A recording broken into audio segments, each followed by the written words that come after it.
Well, September is Suicide Prevention Month, and it's all about spreading awareness and remembering those who've lost their lives. Yeah, in 2023, more than 850 people lost their lives to suicide in Alabama. That's according to data from the Alabama Department of Mental Health.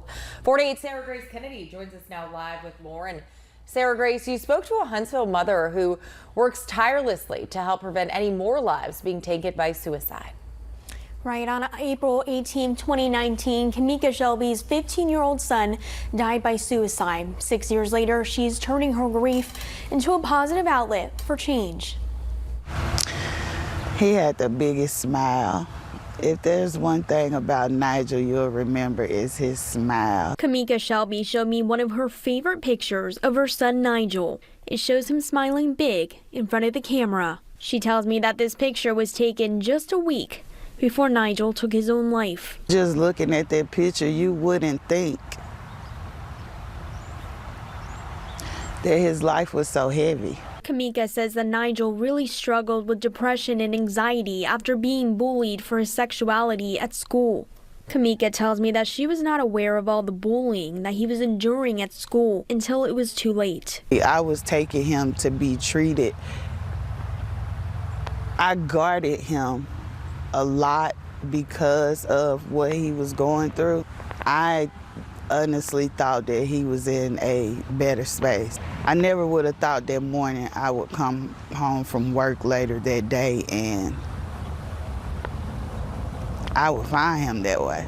Nigel was Kamika's only child, and after his unexpected death, she really struggled to move forward. She says that Nigel left a suicide note. His last message to her gave her the strength she needed to keep living. In the letter, he said, "Mama, I want you to be happy. I want you to keep living." And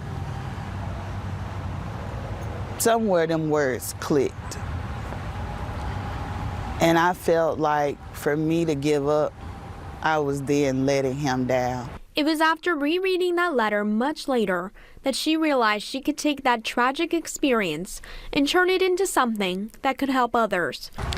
I started speaking, helping other children, helping different parents, and it gave me a sense of purpose.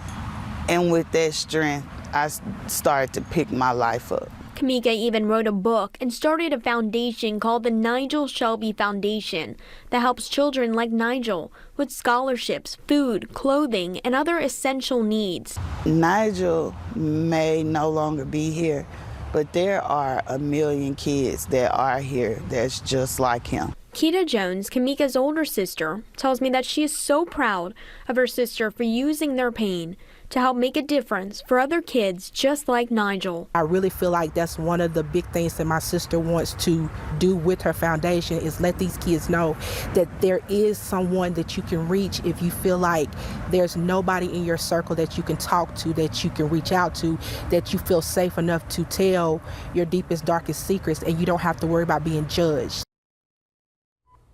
I spoke to Megan Huffman, a suicide prevention coordinator for the Alabama Department of Mental Health, and she wants people to know that support is available, including the 988 crisis hotline. Live in studio, Sarah Grace Kennedy, 48 on your side.